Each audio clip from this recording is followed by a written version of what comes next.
Cinquième cours sur l'histoire de la Bible. Nous avons déjà avancé dans ce cours, mais on a encore pas mal de travail. Alors je vous rappelle que l'objectif de ce cours, c'est de se poser la question, mais donc, est-ce que la Bible que j'ai dans les mains, est-ce que c'est la bonne Bible ? Est-ce qu'il n'y a pas d'autres choses qui ont été écrites qui devraient être dans la Bible? Ou est-ce qu'il n'y a pas eu des trafics qui ont été faits derrière notre dos et petit à petit on nous a apporté une Bible en nous disant voilà, ça s'appelle la Bible et on s'est tous mis d'accord pour que ce soit la Bible? Eh bien, on est en train de découvrir que cette Bible n'est pas venue n'importe comment jusqu'à nous et on est en train d'étudier, savoir comment ça s'est passé. Alors, on avait regardé l'inspiration. D'abord, on avait parlé d'un livre, un auteur. Hein. Je vous rappelle qu'il y a 40 écrivains mais un seul auteur de la Bible. Ce seul auteur, bien sûr, c'est Dieu. Les 40 écrivains, c'était des gens de toute éducation différents, confondus, hein, je dirais. Ça peut être des simples pêcheurs de poissons jusqu'à des super intellectuels, jusqu'à Ésaïe était le cousin du roi. Hein. C'était quelqu'un de noble, Ésaïe, il faut le savoir. Hein. Donc il y avait différentes personnes super éduquées, d'autres qui étaient très simples, etc., etc. Mais Dieu nous a donné sa parole au travers de ces hommes très différents. Alors vous vous rappelez que ça s'appelle les Écritures, entre autres, hein, qui vient du mot grec grapher. Alors on a vu que les écrivains ont reçu et ont écrit la Bible d'une certaine façon. On a parlé des révélations, je vous ai montré que révéler, ça veut dire dévoiler quelque chose de caché, c'est-à-dire il y a un voile sur quelque chose, une connaissance, et d'un seul coup Dieu enlève ce voile au travers, bien sûr, d'hommes qui l'utilisent pour faire cela. On a vu qu'il y a des révélations particulières, c'est quand quelqu'un reçoit une révélation, par exemple une vision, Dieu lui parle directement, etc., etc., etc. Et il y a aussi la révélation générale. La révélation générale de Dieu, c'est quoi? C'est ce qu'il a fait dans la nature. Et d'après ça, on s'est posé la question, mais comment est-ce que des gens peuvent se sentir, pourquoi est-ce qu'ils ont écrit? Et est-ce qu'ils ont tout écrit? Eh bien non, on a vu que Dieu a poussé des personnes, hein, on a vu dans différents passages, pour qu'ils puissent écrire ce qu'ils ont écrit. C'est-à-dire, il y a certaines visions qui ont été écrites et qui nous sont parvenues. Il y en a d'autres où Dieu n'a pas ordonné à écrire à ses prophètes, entre autres, pour qu'ils nous transmettent ce qu'ils avaient reçu. Pourquoi? Parce que Dieu a jugé que ce n'était pas utile pour nous. Alors, il y a l'inspiration aussi, donc qui est quand des gens reçoivent des révélations, comme Paul qui va recevoir des révélations sur la croix, et il dit, voilà, c'est la révélation que j'ai reçue, là, je vous l'ai écrite en peu de mots, là, hein, ce que je viens de vous écrire là, c'est quelque chose que j'ai reçu. Mais il la met dans un contexte particulier, par rapport, par exemple, aux Éphésiens, etc., etc. Et partout, lorsque Paul va écrire. Puis il y a des fois où Paul dit, non, c'est pas moi qui le dit, c'est le Seigneur. Et il y a des fois où il dit, non, non, c'est moi qui vous le dis, j'ai rien reçu du Seigneur, mais voilà ce que je vous conseille, voilà, tout simplement. D'accord? Donc Paul a été tout à fait transparent par rapport à cela. Alors ensuite, nous avons regardé un petit peu les chroniques hein, des livres de l'Ancien Testament. Alors je vous ai juste fait un tableau dans votre support de cours. On n'a pas commenté pour l'Ancien Testament. Pour le Nouveau Testament, on a quand même commenté parce que c'est un peu moins structuré. L'Ancien Testament, c'est relativement structuré au niveau du temps, au niveau des premiers écrits. Les premiers écrits sont en premier. Le dernier est en dernier. Entre-temps, on a un tout petit peu de mélange dans les dates, mais c'est pas dramatique, c'est relativement chronologique. Par contre, ce qui n'est pas du tout chronologique, c'est bien sûr le Nouveau Testament. Et on sait que, par exemple, l'Épître de Jacques, c'est le premier écrit du Nouveau Testament, l'Apocalypse étant le dernier. On sait que le Nouveau Testament a été écrit sur une période seulement de 50 ans, alors que l'Ancien Testament a été écrit sur une période de 1500 ans. Donc on voit un peu la différence. Alors nous savons aussi que les textes originaux, nous ne les avons plus, c'est-à-dire les textes, les manuscrits, c'est-à-dire quand l'auteur a écrit avec sa propre main, on n'a plus ça dans les mains. Ça n'existe plus, on ne sait pas où c'est, ça a été certainement détruit. On pense, en tout cas certains pensent que ça a été détruit parce qu'il n'y a pas de vénération, il n'y a pas d'idolâtrie par rapport à ces écrits. Mais on sait que nous avons des copies de copies de copies. C'est ce que nous sommes en train d'étudier. Alors, on a vu qu'il y a des preuves d'inspiration de la Bible. Hein. Jésus lui-même rend témoignage, entre autres, à l'Ancien Testament. Donc déjà, c'est l'autorité suprême, puisque c'est Dieu le Fils, Jésus. On sait que la Bible est prouvée par elle-même d'inspiration divine, parce que c'est Dieu, c'est l'autorité suprême. Le témoignage du Saint-Esprit en nous, dans notre cœur, quand on est né de nouveau par rapport à la parole de Dieu. Que c'est pas quand vous ouvrez un livre normal et quand vous ouvrez la parole de Dieu, c'est différent. Dans votre cœur, il y a quelque chose de différent qui doit se passer. Bon, la longévité de la Bible a traversé des trucs incroyables et nous est parvenue telle qu'elle, et ça c'est extraordinaire, le message qui a transformé les vies, son influence dans les sociétés, l'accomplissement des prophéties, tout ça nous l'avons vu et nous avons remarqué que tout ça, ça a fait de ce livre unique un livre surnaturel. Et la Bible est un livre surnaturel, il n'y a pas de secret, c'est pas un livre naturel. Alors, on a regardé maintenant dans la leçon numéro 2 ce qu'on a appelé la canonicité des Écritures, et on a remarqué d'abord que le canon des Écritures a été déterminé par Dieu et a été reconnu par l'Église, reconnu par les hommes, donc les hommes qui bien sûr sont nés de nouveau. Alors on a vu qu'il y avait, même à l'époque du Nouveau Testament, parce que l'Ancien Testament est assez facilement reconnaissable, c'est le Nouveau Testament qui a posé plus de problèmes. Dans le Nouveau Testament, finalement, bon, on s'est aperçu que déjà, même à l'époque de Paul, il y avait des gens qui essayaient de faire circuler des écrits, qui essayaient d'utiliser le nom de Paul pour écrire aux églises en disant ça vient de moi, etc., etc. Et Paul a dû dire non, non, voilà comment je signe, voilà comment j'écris, voilà ce que je fais, etc., etc. Donc ne vous faites pas rouler, entre autres pour les Thessaloniciens. On a vu qu'ils étaient confrontés aussi à des fausses doctrines, déjà directement, particulièrement dans l'église de Colosse, où Paul doit réfuter des philosophies. Alors le mot canon, on a vu que c'était emprunté, c'est un mot grec, qui est emprunté à l'hébreu kanesh, et qui veut dire roseau, mesure, canne, et en fait, ça signifie en général le recueil des écrits sacrés. C'est ça que ça veut dire un peu partout. C'était quelque chose qui a été utilisé d'ailleurs dans pas mal de religions. Alors, on a regardé l'Ancien Testament. Bon, le canon de l'Ancien Testament, ça n'a pas été très difficile, parce qu'on sait que Jésus en parle beaucoup, et on sait que dans chaque livre du Nouveau Testament, il y a des citations de chaque livre de l'Ancien Testament. Et donc, on sait très facilement, et c'est facilement reconnaissable, l'Ancien Testament, le canon de l'Ancien Testament, circulait déjà, était déjà reconnu, était déjà largement diffusé. Donc, c'était très facile de savoir, c'était transmis. Jésus va dans une synagogue à Nazareth, et bien, on lui ouvre le rouleau du prophète Ésaïe, par exemple. Bon. Donc, c'était en circulation, c'était connu. Dans les synagogues, c'était connu. D'ailleurs, nous allons voir comment c'était autant connu. Donc dans l'Ancien Testament, franchement, avec toutes les citations de Jésus, tous les écrits de l'Ancien Testament qui circulaient dans toutes les synagogues, c'était très facile de savoir que l'Ancien Testament, pour l'Église, de dire, bon ben voilà, on sait que l'Ancien Testament, c'est tous ces livres-là, on parle de la loi et des prophètes, on parle de Moïse, on parle de tout ça, bon... Donc c'était quand même très très facile de savoir quels étaient les livres de l'Ancien Testament. Alors par contre, pour le Nouveau Testament, c'était un peu plus compliqué. On a vu que vers l'encens, il y avait un certain Marcion qui a commencé à parler de recueillir des lettres, etc., etc. En 200, il y avait environ au IIe siècle, donc il y avait ce qu'on appelle le canon de Muratori, hein. Donc c'était en fait un ensemble de livres du Nouveau Testament, que nous on utilise dans le Nouveau Testament, mais qui n'était pas complet par rapport à ce qu'on avait, qui était déjà en usage à Rome et dans les églises de Rome. En 230, on sait que Origène, on l'a vu dans l'histoire de l'Église, dresse une liste de livres reconnus d'inspiration divine et qui vraiment ça sera vraiment une autorité, cette liste, dans les églises orientales. Ensuite, en 340, on sait qu'il y a aussi un certain Eusèbe de Césarée, hein, qui fait la même liste qu'Origène.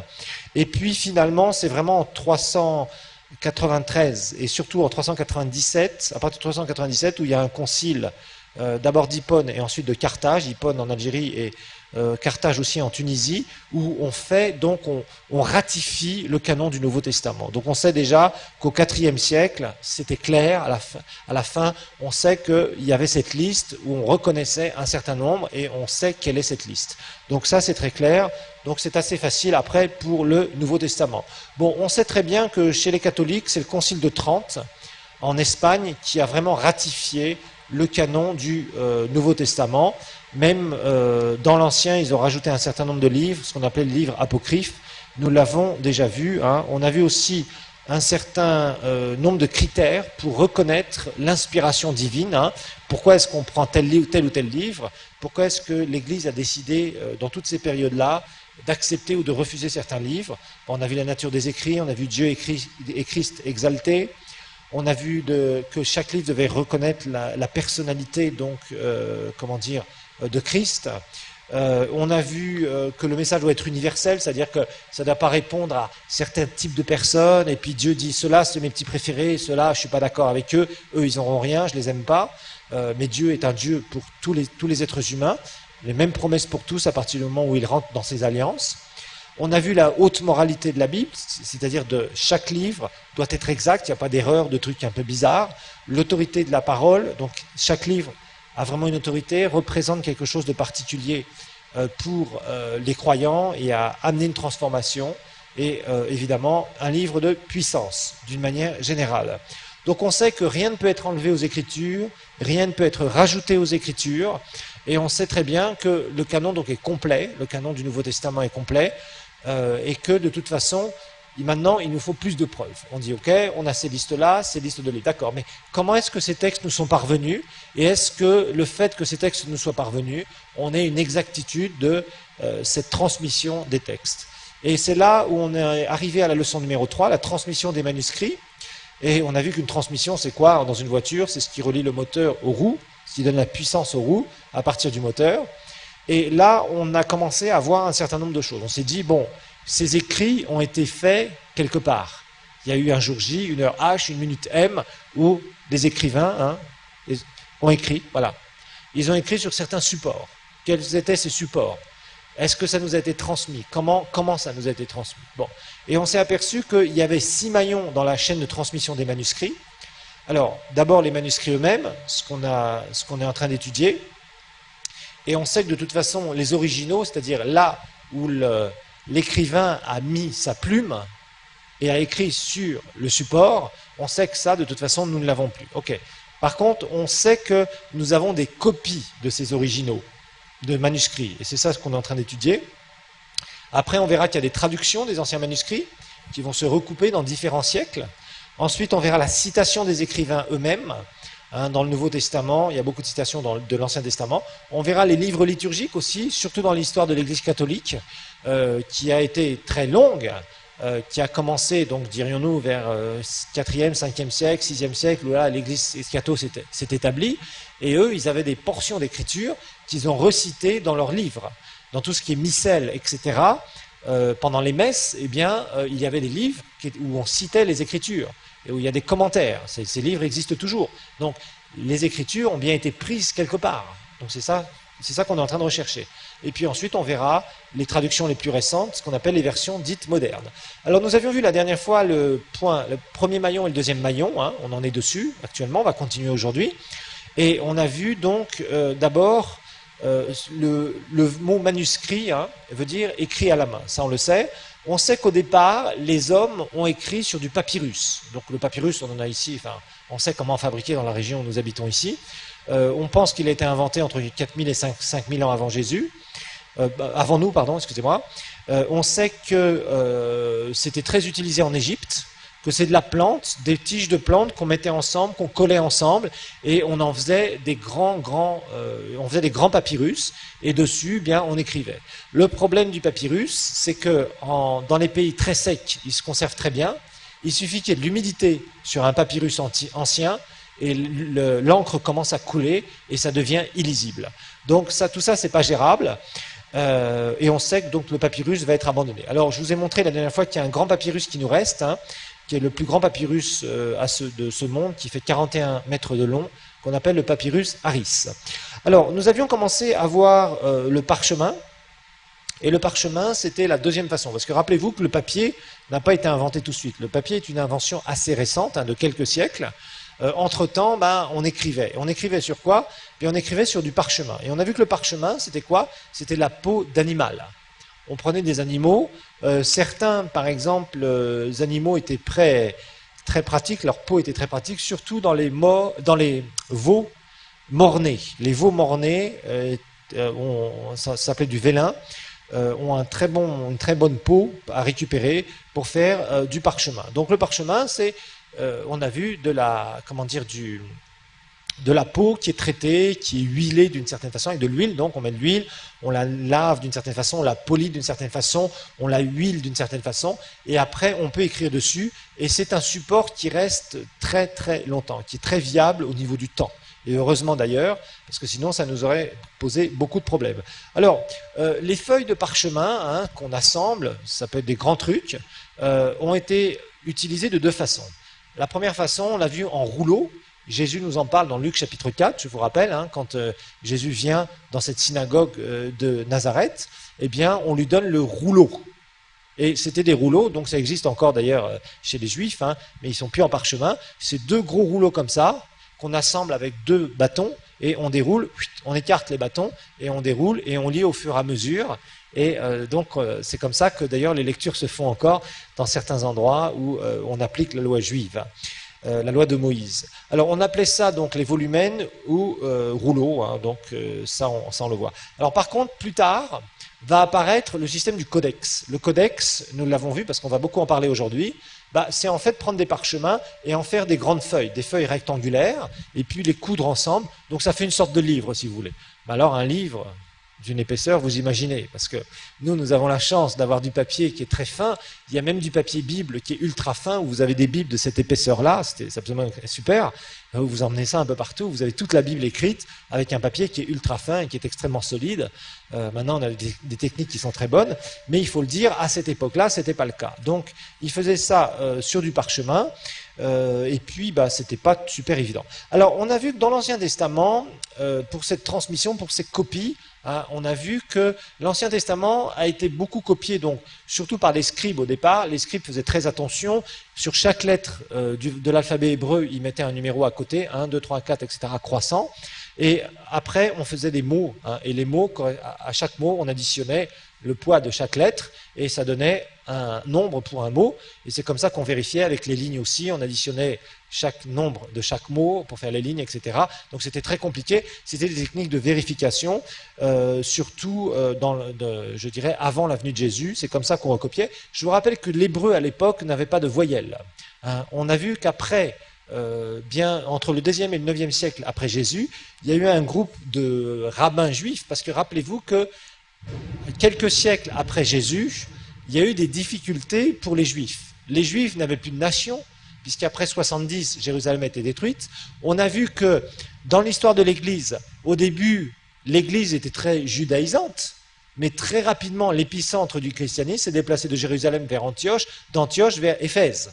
Et après, Rome a pris la suite dans les siècles futurs. Bon, entre-temps, Israël, en l'an 70, donc même pas à la fin du 1er siècle, Jérusalem est détruite avec les Romains, je vous rappelle, et les Juifs qui s'étaient rebellés contre les Romains, et les Juifs se sont retrouvés un petit peu sans savoir comment faire concernant donc leur foi. Ils se sont retrouvés nulle part. Ils n'avaient plus de pays, ils n'avaient plus de roi, ils étaient disséminés un peu partout, dans tout le bassin méditerranéen entre autres. Et puis finalement, qu'est-ce qui s'est passé? Ils ont voulu quand même appliquer la loi. Et ils voulaient perpétrer leur tradition. Donc il y a eu des Masorètes, ces rabbins juifs, qui ont vu que de toute façon, ils n'étaient pas du côté des chrétiens, mais ils voulaient quand même continuer à servir Dieu, et il fallait perpétrer leur tradition. Donc de là est venu le mot Masorète, et en fait l'idée c'était de réunir des traditions juives. C'est eux, on sait, qui ont inventé les points voyelles. Je vous rappelle que dans l'hébreu, au départ, il n'y avait que des consonnes, et on ne pouvait pas prononcer les mots. Donc c'était très difficile, on apprenait à lire seulement avec les voyelles, avec les consonnes, pardon. Et eux, ils ont rajouté des points voyelles sur le texte, et ils ont fait des copies des textes anciens, donc de l'Ancien Testament, bien évidemment, et c'est ce qu'on a appelé les textes masorétiques. C'est ce dont on se sert en partie pour faire des traductions à partir de l'hébreu vers d'autres langues. Donc c'est comme ça qu'on a pu vraiment avoir des recoupements sur l'Ancien Testament. Alors maintenant, aujourd'hui, on va voir les manuscrits de la Mer Morte. Les manuscrits de la Mer Morte, on est toujours dans l'Ancien Testament, et on essaye de voir comment ça nous est parvenu. Donc, on sait qu'il y avait la circulation des Écritures dans les synagogues, c'est sûr, mais il y avait aussi ces moines masorètes, donc qui, eux, avaient le texte hébreu et copiaient des textes hébreux. Et puis, bien plus tard, parce que les masorètes, eux, c'est entre le 2e et le 9e siècle après Jésus, et d'un seul coup, un millénaire plus tard, imaginez-vous, un millénaire plus tard, on va faire des découvertes extraordinaires. En 1947,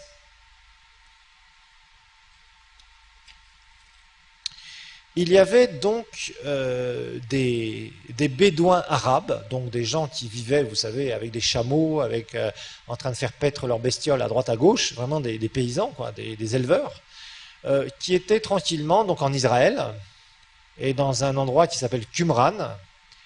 Et il y en a deux qui a remarqué, bon, c'était un endroit où il y avait des collines comme ça, des collines très désertiques. Et on ne sait pas pourquoi ça n'a jamais été remarqué avant, mais il y en a un qui a remarqué qu'il y avait une espèce de trou. Peut-être qu'il y avait eu des grandes pluies avant, je ne sais pas trop ce qui s'est passé, ou du vent, ou quoi que ce soit, je ne sais pas du tout. Et il y en a un qui a remarqué qu'il y avait un espèce de trou dans une colline, et il a commencé à s'intéresser à ça, et il a ouvert, et il s'est aperçu qu'il y avait une grotte. Et il y avait des jarres, donc des grands pots, qui étaient fermés, et il a ouvert ces jarres, il a découvert quelques jarres, et il s'est aperçu donc que dedans il y avait des rouleaux. Bon, c'était quelqu'un de très inéduqué, etc., etc. Et puis finalement, si je me souviens bien de l'histoire, eh bien, il a amené ça, et puis de fil en aiguille, amenant ça je crois, vers Jérusalem, il y a eu des antiquaires qui ont repéré et qui ont dit tiens, ça c'est des vieux trucs, on va garder ça. Et puis finalement, il y a quelqu'un qui est passé là chez un antiquaire et il s'est aperçu que c'était des choses très anciennes d'écriture. Un érudit est passé par là. Et on fait des recherches et on a dit non, ça vient de Bédouins qui ont découvert ça. Et ils ont regardé et il y a eu toute une équipe qui a été envoyée pour aller rechercher pour savoir s'il n'y avait pas d'autres endroits où il y avait justement, parce qu'ils se sont aperçus que c'était des écritures qui dataient de très très longtemps, juste des portions. Et alors ils ont finalement découvert 10 grottes qu'on a appelées les manuscrits de la mer morte. Où c'est à Qumran exactement, dans cet endroit qui est appelé Qumran. Et en fait, ils ont découvert une dizaine de grottes où il y avait des écrits. Alors, ils ont découvert des écritures, donc des portions de l'Ancien Testament. Ils ont aussi découvert qu'en fait, ces écrits venaient d'un groupe religieux, les Esséniens. Alors, on n'a pas trop de renseignements sur eux, qui seraient, qui vivaient il y a très très longtemps, et en fait ils ont découvert un fragment de rouleau, entre autres. Alors ils ont découvert toutes sortes de choses. Il y a eu un rouleau d'Ésaïe, un rouleau du prophète Ésaïe qu'ils ont découvert, qui était extrêmement ancien. On pense qu'il date du 2e siècle avant Jésus. Alors imaginez-vous, on l'a découvert en 1947, et ce manuscrit aurait daté environ de 2 siècles avant Jésus. Et ce rouleau d'Ésaïe est devenu mondialement célèbre. Alors on a trouvé aussi des morceaux des livres de Samuel, 1 Samuel et 2 Samuel. Et en fait, on pense que c'était un groupe de juifs, d'une secte juive dissidente qu'on appelle les Esséniens. Les Esséniens.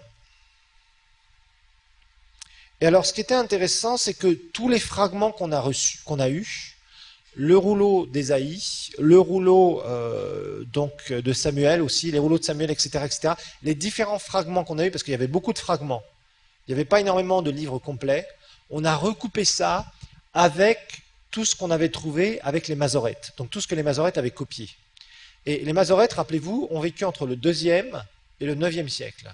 Bon, ces Esséniens-là ont vécu au début de l'ère chrétienne, mais ils avaient des rouleaux de l'Ancien Testament qui étaient très anciens, plusieurs siècles avant Jésus, 2e et 3e siècle avant Jésus. Donc ils avaient été conservés dans cette grotte pendant presque 2000 ans, vous imaginez un peu. Énorme. Et quand on a repris les écrits qu'on a trouvés dans ces grottes-là, qu'on a repris tout ce que les Masorètes, parce que les Masorètes avaient fait un très gros travail de copie, et qu'on a comparé les textes, on s'est aperçu que les textes étaient quasiment à 99 ou je ne sais combien % identiques. Donc là encore, l'idée, je vous rappelle, dans cette histoire de la Bible, c'est pas se dire, mais comme on a pu les manuscrits, bon, on n'est pas capable de dire, c'est vraiment l'authenticité du texte. Ce qui nous intéresse, c'est le texte, c'est pas tellement le support. Par contre, là, on a 2 sources, donc sources super importantes. Première source, on a ces Masorètes qui sont là et qui travaillent pendant presque 7 siècles, qui sont connus, qui sont des Hébreux après Jésus, qui viennent et qui se sont arrangés pour trouver l'Ancien Testament et qui ont fait des copies en étant très stricts. Et on sait les reconnaître parce qu'ils ont mis des points voyelles, pour que ce soit lisible, facilement, sans être obligé d'avoir quelqu'un qui te dit ça se prononce comme ça se prononce comme ça, parce qu'il n'y a pas de voyelles. Bon, ensuite on trouve les manuscrits de la Mer Morte, et eux n'avaient pas de points voyelles. Mais quand on compare les textes, les mots, on trouve les mêmes textes. Et ces manuscrits de la Mer Morte, on sait que ce sont ces Esséniens qui sont là, qui sont au début de l'ère chrétienne, et qui ont récupéré des copies de l'Ancien Testament. Et on compare les textes, et on s'aperçoit qu'on a les mêmes textes. Pas écrits forcément sur exactement le même support, pas écrits de la même façon, mais on a le même texte. Les Esséniens, eux, avaient les textes sans point voyelle, et les Mazorètes, eux, avaient récupéré des textes à droite à gauche, et on sait que les manuscrits de la Mer Morte, les manuscrits de Qumran, ce sont des choses qui ont été enfouies pendant pratiquement 2000 ans, un peu moins de 2000 ans. Et on retrouve ces textes-là, et on compare, et on retrouve les mêmes mots, les mêmes choses, alors que ça vient de deux sources différentes. Alors il y a une troisième source qui est très connue, qui est ce qu'on appelle la traduction des Septante.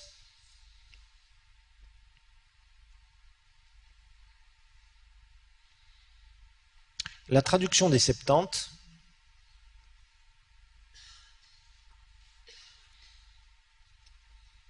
alors la traduction des Septante, et je vais vous dire pourquoi ça s'appelle Septante, c'est comme ça qu'on l'appelle. Hein. En fait, c'est une traduction de l'Ancien Testament, de l'hébreu, donc du texte hébreu, vers le grec. Traduction des Septante, c'est une ancienne traduction, donc traduction de l'Ancien Testament hébreu vers le grec. Et elle a été faite quelques siècles avant Jésus. Je crois que c'est au 3e ou au 4e, je ne sais plus, je ne me souviens plus tellement. Quelques siècles avant Jésus. Et en fait, cette traduction, Ancien Testament, parce qu'il y avait que l'Ancien Testament, rappelez-vous, on est avant Jésus. Elle a été faite par 70 érudits. 70 érudits.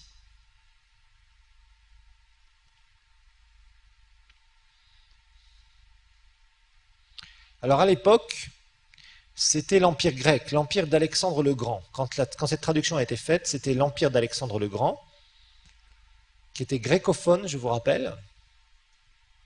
Vous avez vu dans Dispensation les 4 empires, là. Babylonien, médo-perse, grec et romain. Rappelez-vous, Jésus vient sous l'Empire romain. Mais la traduction des Septante, ça a été fait avant, quand il y avait encore l'autorité grecque. Et en fait, ce sont les autorités grecques qui ont demandé à 70 érudits de traduire l'Ancien Testament en hébreu vers le grec. Pourquoi? C'était pour aider les Juifs de la diaspora. Rappelez-vous, après le VIe siècle, un certain nombre de Juifs sont partis d'Israël, enfin ils avaient été déportés et ils ont vécu dans tout le bassin méditerranéen et au Moyen-Orient. Et je vous rappelle qu'il y a eu les synagogues qui sont apparues. On ne sait pas exactement quand, mais on pense entre le 3e et 4e siècle. Et lorsqu'il y a eu les synagogues, les gens ne parlaient plus hébreu au bout d'un moment, au bout d'un certain nombre de générations. Donc les Juifs qui étaient dans la diaspora, ils parlaient grec et ils lisaient le grec. Donc les autorités grecques ont demandé à 70 érudits de traduire l'Ancien Testament d'hébreu en grec, pour que ce soit lisible et compréhensible par les Juifs de la diaspora. Et il y a eu beaucoup de copies à partir de cette traduction. Et rappelez-vous, partout où Jésus passait, là c'était en Israël, mais aussi partout où les Juifs passaient à droite et à gauche, ils avaient accès aux Écritures dans la synagogue. Les scribes utilisaient quoi? Les scribes, au temps de Jésus, utilisaient cette traduction, les copies de cette traduction. Quand Jésus prend le rouleau du prophète Ésaïe, il prend une partie justement de cette traduction, la Septante. C'était une traduction qui était en circulation partout, qui a été faite plusieurs siècles avant Jésus, qui a été diffusé partout dans tout le bassin méditerranéen. Donc vous voyez, pour l'Ancien Testament, franchement, c'est très simple. On sait, et comme Jésus a appuyé l'Ancien Testament, on sait très bien qu'au niveau de l'Ancien Testament, la Septante a fait un tel travail, elle provenait bien de textes hébreux, des textes qui étaient reconnus et que Jésus, sur lesquels Jésus a mis son appui, son accord, en disant voilà, et vous savez ce qui s'est passé avec Jonas, et vous savez ce qui s'est passé avec David, et vous savez que Salomon n'a jamais été vêtu d'Adar, etc. Donc Jésus a constamment cité l'Ancien Testament. Et même les auteurs du Nouveau Testament, nous savons, ont cité. Et ils ont fait des citations à partir de la Septante. À partir de cette version, donc de cette traduction, qui était répandue partout. Donc l'Ancien Testament, c'était vraiment simple. Ça a été très bien transmis. Il y avait d'abord tous ces scribes qui copiaient, qui comptaient les mots, qui donnaient à chaque lettre un poids, donc un nombre, additionné pour faire le mot, et par ligne, etc., etc., etc. Donc c'était très très strict. Copier les Écritures, je vous ai dit, parmi les scribes, c'était des techniques très très rigoureuses. Donc tout ça c'est l'hébreu, d'accord, mais hébreu en grec, paf, c'est cette fameuse traduction, la Septante. Alors, cette expression Septante va s'élargir à toute la Bible un peu plus tard. Un peu plus tard, on va appeler la Septante, en fait, toute la Bible en grec. Voilà. Que ce soit l'Ancien et que ce soit le Nouveau Testament. Le Nouveau Testament, je vous rappelle, a été écrit en grec, mais donc il n'a pas été traduit. Mais comme l'Ancien Testament avait été traduit en grec, et que les chrétiens se servaient de l'Ancien et du Nouveau Testament, en fait, ils ont réuni tout, et ils l'ont appelé, le terme Septante est devenu un terme beaucoup plus générique pour toute la Bible en grec, en général, d'accord? Donc ça c'est un terme qui est un peu, comment dire, qui s'est très largement répandu.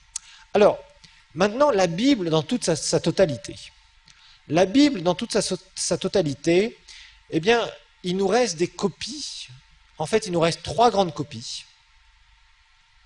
Et ce sont ce qu'on va appeler des codex. Rappelez-vous que les codex, c'est du parchemin, donc de la peau d'animal, donc découpé en rectangle et relié comme un livre. D'accord? Là, on ne va plus parler de rouleau ou de volumen, on va parler de codex. Et en fait, il va nous rester 3 anciennes copies, donc 3 codex. Donc 3 livres, si vous préférez, en parchemin, pour être plus simple. Et franchement, ces 3 codex ce sont des pièces de musée, ce sont des trucs phénoménaux.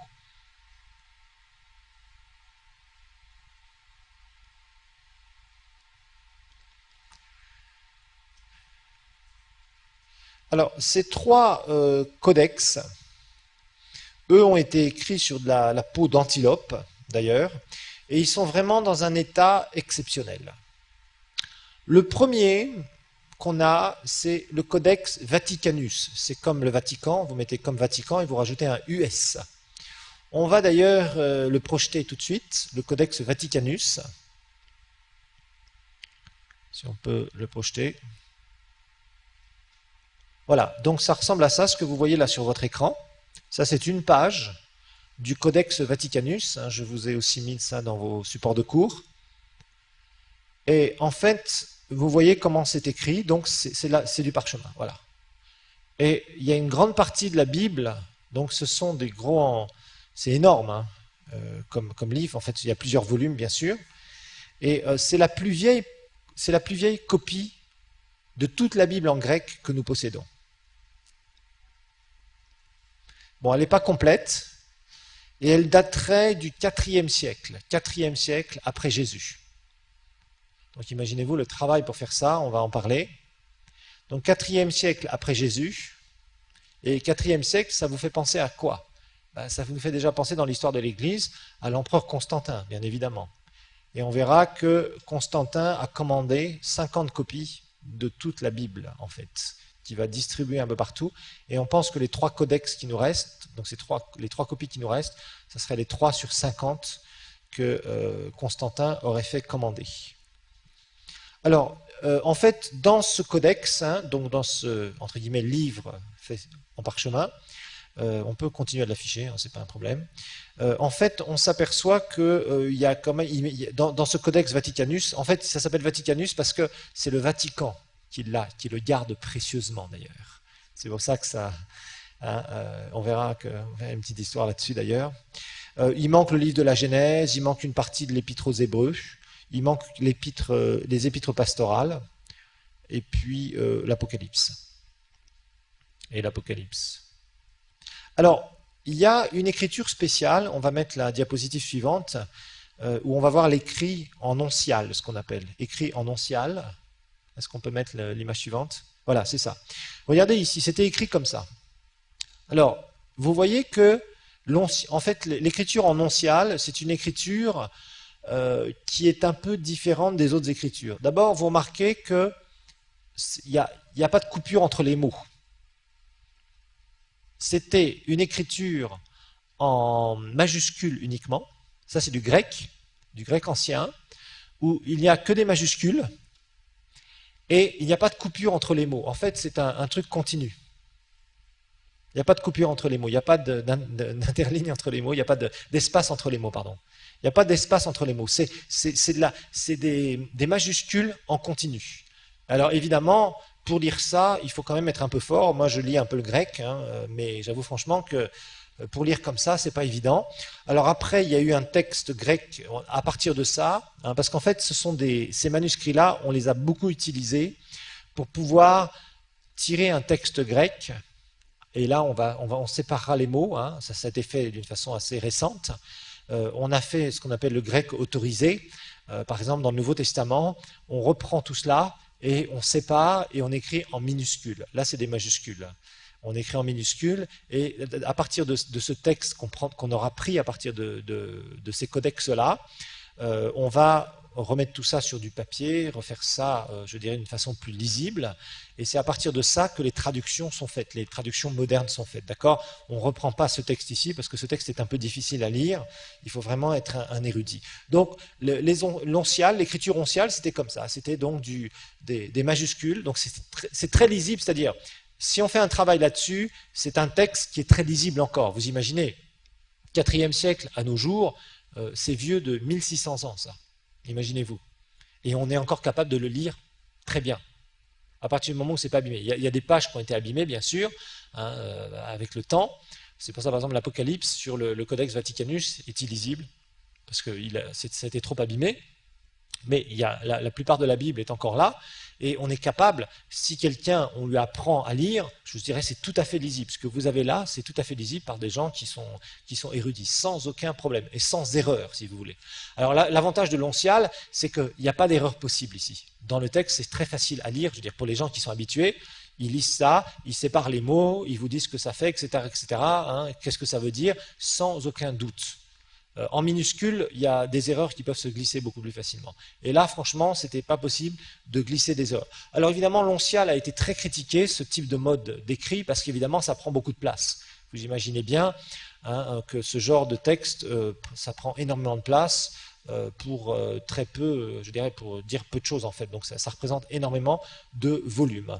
Donc en fait, on s'aperçoit que ce texte-là sont des textes extrêmement précieux, dont on a tiré, on peut remettre l'image normale, merci. Enlever ça, d'accord. Ok. Donc en fait, alors l'oncial, hein, donc cet aspect d'écrire en majuscules et puis de coller les mots, c'est apparu au IIe siècle après Jésus. 2e siècle après Jésus.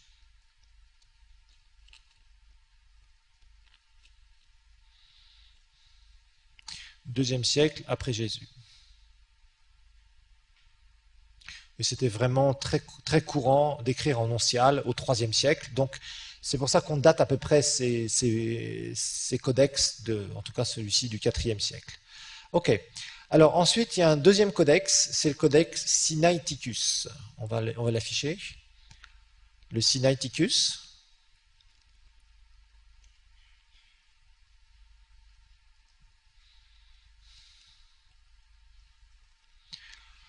Donc là, vous voyez, il y a plus de colonnes, mais c'est toujours le même principe. Hein. On écrit en oncial, c'est-à-dire en majuscules, les mots sont collés, mais là, on a plus de colonnes. Le Vaticanus avait 3 colonnes, le Sinaiticus en a 4. Et donc, c'est aussi un autre... Alors ça, on pense que celui-ci, on n'a pas trop de doute là-dessus. L'autre, on a un peu plus de doute sur le Vaticanus, mais en tout cas, on pense que celui-ci, c'est vraiment une des copies, hein, une des fameuses 50 copies que Constantin aurait demandé.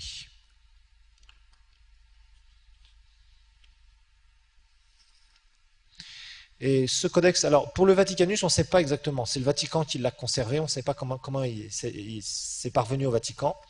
Par contre, celui-ci, ce codex-là, le Sinaiticus, il a toute une histoire. En fait, c'est en 1844 qu'il y a eu un jeune Allemand qui avait 29 ans, qui a été donc au monastère de Sainte-Catherine au Mont Sinaï. C'était un monastère qui avait été construit au VIe siècle. Et en fait, ce jeune érudit allemand qui s'appelait von Tischendorf, il était là, il était dans ce monastère, et il a vu dans un des bureaux, il a vu une espèce de corbeille où il y avait des parchemins qui étaient jetés. Et ça a attiré son attention. Et puis finalement, il a jeté un petit coup d'œil sur le parchemin. Il a dit mais tiens c'est bizarre. Et il a demandé donc au clergé qui était là, mais qu'est-ce que c'est que ça? Vous jetez ça? Et il dit oui c'est des vieux trucs.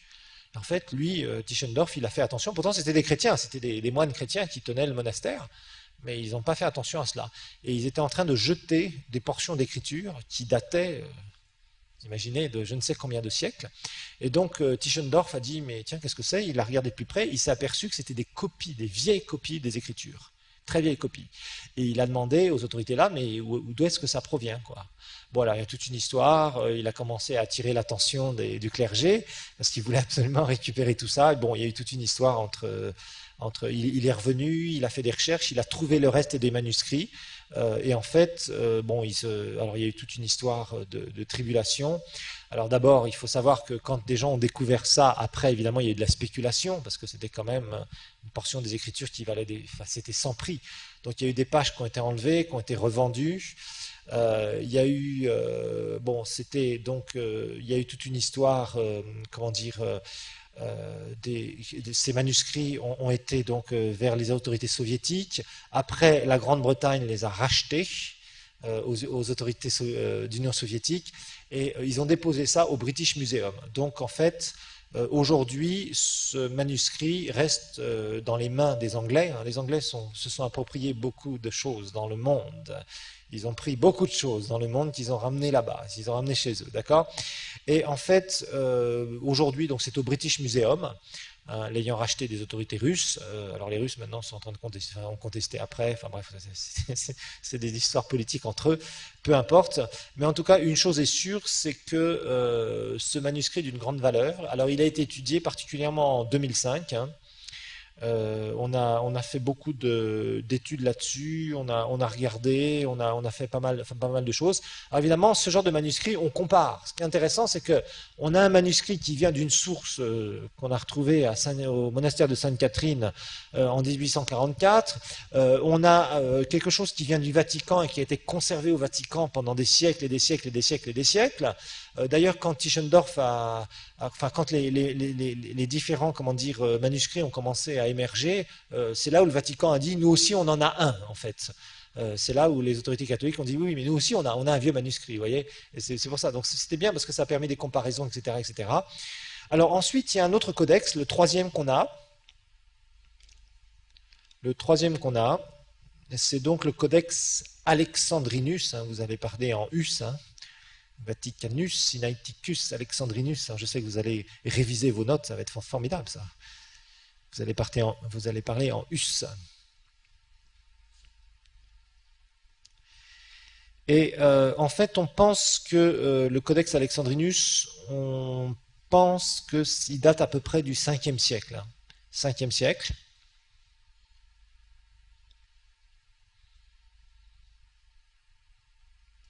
Et franchement, c'est un manuscrit qui est très très complet.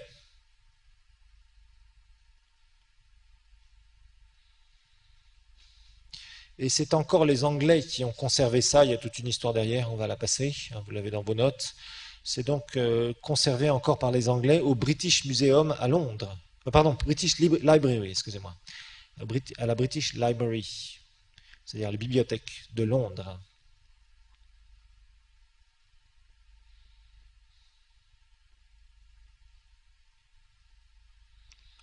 Alors là, on pense sérieusement aussi que c'est un... Bon, vous avez donc une image ici.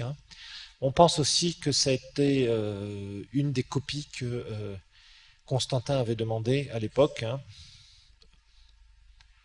et on pense que c'est une de ces copies-là qui nous est parvenue. Alors bon, il y a quand même un certain nombre de choses qui nous manquent sur ce manuscrit. On peut regarder aussi l'image suivante, hein, qui est l'écriture aussi, en oncial. Je pense que c'est la dernière. Est-ce qu'on l'avait fait dessus, non? Il y a aussi un écrit de... Voilà, c'est ça. Donc vous voyez, là, c'est une interprétation de l'écrit, voilà, tout simplement. Donc voilà. Donc en fait, ce sont vraiment ces copies, hein, ces trois grosses copies en fait de toute la Bible qui représentent une autorité très très importante au niveau donc des Écritures. Parce que c'est à partir de là où on a puisé les textes. Les Masorètes, on a récupéré les textes hébreux, on a comparé avec cette traduction qui nous reste ici, ces trois anciennes copies, etc., etc.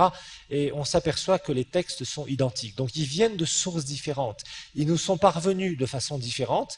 Et quand on compare les textes, on retrouve toujours le même texte. C'est ça qui est intéressant avec la parole de Dieu, parce que finalement, c'est vrai qu'on n'a plus ces fameux textes écrits par la main là, de l'écrivain, ça c'est clair, mais d'un autre côté, quand on prend des anciennes copies qui nous parviennent d'une source, d'une autre source, que ce soit l'Ancien Testament, que ce soit le Nouveau Testament, on recoupe tout ça et à chaque fois on retombe sur le même texte, à très peu de choses près.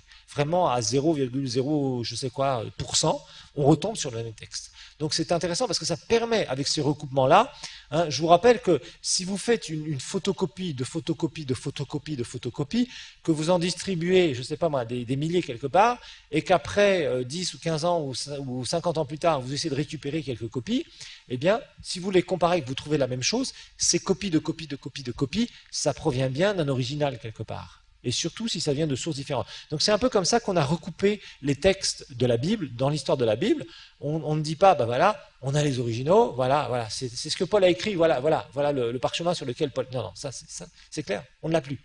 On sait qu'il y a eu des copies, il y a eu des copies de copies, etc., mais on en a retrouvé une dans certaines circonstances pendant certains siècles, on en retrouve une autre dans d'autres circonstances beaucoup plus récentes par exemple, on en retrouve une autre qui nous est parvenue par, etc., etc., etc., et puis on compare tout ça, et puis on compare des anciens textes, des anciennes copies de l'Ancien Testament, faites par des gens très rigoureux, qui ont une histoire, dont on connaît l'histoire, etc., puis un jour on retrouve des manuscrits quelque part dans une caverne, donc que personne n'a pu toucher, que personne n'a pu mettre là récemment, et puis bah, on recoupe tout ça, on recoupe toutes ces informations, on se dit bah, c'est bizarre, le texte est identique. Enfin, c'est pas bizarre, c'est divin. Voilà la différence. Vous voyez, et c'est pour ça que c'est ça qui est intéressant dans l'histoire de la Bible, c'est qu'en fait vraiment, on a récupéré de sources très différentes et on compare ces sources. Et on s'aperçoit qu'on a le même texte, à très très peu de choses près. Donc c'est pour ça qu'on sait que c'est bien sorti d'un original quelque part, obligatoirement. Sinon, ça voudrait dire, si vous écrivez quelque chose et qu'entre-temps, il y a des personnes qui font des ratures ou qui effacent et qui remettent autre chose, et que vous transmettez ça et qu'il y a des copies. Si jamais on a modifié votre texte au départ, eh bien vous le saurez s'il y a eu des falsifications. Parce que s'il y a eu des copies et que vous récupérez une copie là, une copie là, une copie là, vous dites, mais non, ça apparemment, c'est pas la même chose que ça, vous voyez.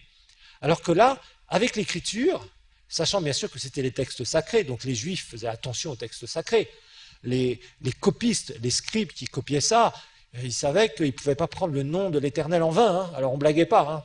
D'ailleurs, il est dit que quand ils recopiaient YHWH, ils changeaient de plume, l'encre, bref, ils faisaient très attention. Ils avaient tellement peur, le respect de Dieu, vous voyez. Bon, le respect très religieux aussi, bien sûr. Bon, le fait de compter les mots et tout ça, le fait de ce que Jésus va citer les choses telles quelles, le fait que c'était en circulation, bon, vraiment, l'Ancien Testament, on n'a aucun doute là-dessus. Et puis le Nouveau Testament, bon, on peut se poser des questions. Mais avec ces trois codex, franchement, là, il y a très peu, en tout cas, par rapport au texte et à la Bible entière. Alors maintenant, on va voir la leçon numéro 4, qui est la traduction des manuscrits. La traduction des manuscrits.